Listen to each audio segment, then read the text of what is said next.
Salam sejahtera, salam perpaduan, salam Malaysia Madani. Berdirinya saya di sini bukannya untuk berdondang sayang, tetapi berdirinya saya di sini untuk mempidatokan tajuk Gadget Penjajahan Alaf Baharu. Hadirin yang dihormati, sebelum saya mendalami isi tajuk saya pada hari ini, izinkan saya mendefinisikan frasa-frasa penting yang mendasari tajuk pidato tersebut. Gadget adalah istilah yang merujuk kepada perangkat elektronik yang memiliki fungsi-fungsi khusus. Kata gadget sendiri berasal dari bahasa Inggeris yang diertikan sebagai gawai dalam bahasa Indonesia. Maksud penjajahan pula, sesuatu perihal atau perbuatan menjajah seperti menjajah sebuah negeri atau kawasan lain. Alaf yang ertikan dalam kamus Dewan ialah 1000, iaitu jangka masa yang mengambil masa selama 1000 tahun. Manakala baharu merujuk pada masa sekarang. Nah, jelas maksud tajuk pidato saya pada hari ini. Gadget penjajahan alaf baharu, satu alat elektronik yang memiliki pelbagai fungsi yang boleh menjajah pada masa sekarang. Baik atau buruk penjajahan gadget, saya akan kupaskan satu persatu. Hadirin yang saya kasihi sekalian, kupasan saya yang pertama, gadget telah menjajah dari aspek sosial. Pada masa kini, ramai anak muda terlalu leka dengan gadget.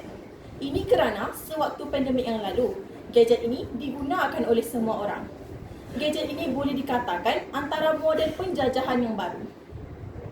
Tanpa disedari, kesan leka dengan gadget ini berkemungkinan akan memberikan impak yang besar kepada kita kerana jika kita menggunakan gadget dalam kadar yang lama akan menyebabkan mereka tidak meluangkan masa bersama keluarga dan rakan-rakan.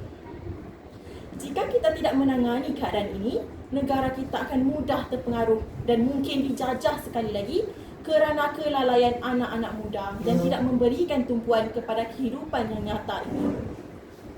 Kita hendaklah menyedarkan anak-anak muda ini akan perjuangan mempertahankan tanah air kita dari dijajah. Mantan Perdana Menteri kita, Datuk Seri Ismail Sabri Yaakob pernah mengatakan, bentuk penjajahan di era modernisasi tidak lagi sama seperti era kolonial dan ia adalah satu ancaman berbahaya serta cara paling mudah menjajah minda dan jati diri bangsa sekaligus mampu menghancurkan sesebuah negara. Kupasan saya yang kedua, gadget menjajah dari aspek ekonomi. Ketidaksamaan dan ketidakadilan ekonomi semakin menjadi-jadi. Hasil ekonomi global yang dibina berabad atas kehendak kapitalis yang juga mempunyai kaitan dengan penjajahan pada masa lalu. Justru satu institusi berstrategi yang dapat mengurangkan jurang kekayaan amat wajar diterapkan sebagai benteng kepada penjajahan alaf baru, iaitu kuasa ekonomi. Membeli belah dalam talian atau pembelian dalam talian ialah proses yang pengguna lakukan untuk membeli produk atau perkhidmatan dalam internet. Kedai dalam talian, e-kedai, kedai internet, kedai sesawang atau kedai maya, kesemuanya adalah padanan dalam talian kepada peruncit bata dan lepa dan pusat membeli belah. Tidak dapat dinafikan, membeli belah secara talian dapat menjimatkan masa kerana anda tidak perlu beratur di kaunter tunai untuk membayar produk yang ingin dibeli. Mereka boleh membeli belah dari rumah atau tempat kerja tanpa perlu meluangkan masa untuk pergi ke pusat membeli belah. Yang anda perlukan hanyalah akses internet dan masukkan kata kunci dan menggunakan enjin carian dan klik item yang anda perlukan dan selesai. Sangat mudah dan menjimatkan masa, bukan? Semuanya hanya di hujung jari anda. Hadirin sekalian, kupasan demi kupasan, gali semakin dalam. Kupasan saya yang ketiga, gadget menjajah politik. Aplikasi ruang cyber melalui penggunaan media alternatif seperti blog, laman web, forum cyber, YouTube, email, Facebook dan Twitter telah memperluas ruang bersuara sekaligus meningkatkan partisipasi politik, mobilisasi sosial dan demokrasi.